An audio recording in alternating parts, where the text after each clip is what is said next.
All right, ecology video number 5. So this week we are picking the aquatic animal. There's a lot of aquatic animals I really enjoy, but I decided to choose my absolute favorite, which is the immortal jellyfish. So the immortal jellyfish is very unique in that basically it can age in reverse.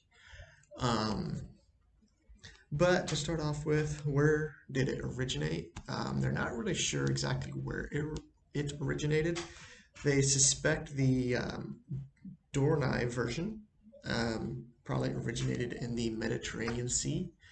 They think the Nutricula originated in the Caribbean Sea, but I believe there was another article that I read somewhere that there was 3 different ones that they have found in a Japanese bay somewhere, and so they actually think that it could have originated somewhere around Japan as well. Um, so the biome that it would kind of need to live in would be a warmer water biome.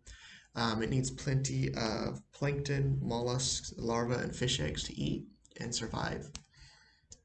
Um, but for the second part of this, to imagine if it lived in a different biome, we actually don't have to do that because the immortal jellyfish is actually really invasive, but not in a harmful way.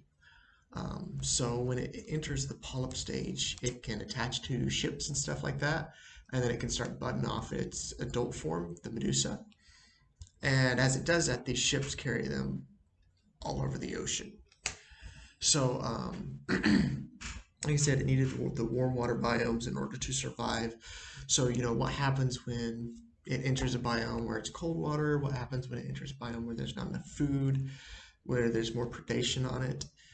Because they may be immortal, but they're really susceptible to predation. They're only 4.5 millimeters wide and tall. Like they're very, very, very small. So what happens when it enters a super cold water biome? What it does then is its body enters a shock, the medusa body, and so it releases this chemical that shrinks it, not shrinks it down, but it basically the body turns on itself, and it consumes itself for energy and turns into a clump of cells. These cells then they um, drift until they find something hard to attach to. This could be the ocean floor, this could be a ship, that sort of thing.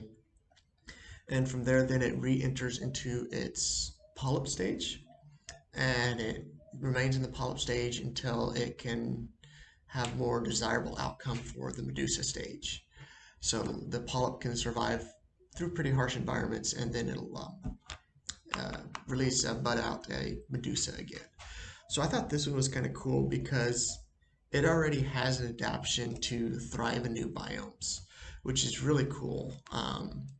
I think that this adaptation to where it can stay in this polyp stage if it's not meeting perfect conditions is really awesome.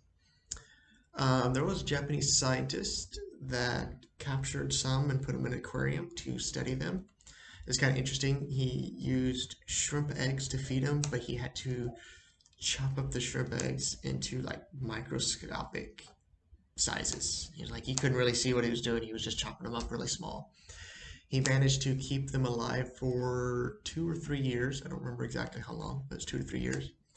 And in that 2 years, we'll call it 2 year span, he actually managed to watch them morphose from the medusa back to the polyp stage. I believe it was 10 times that he saw it happen.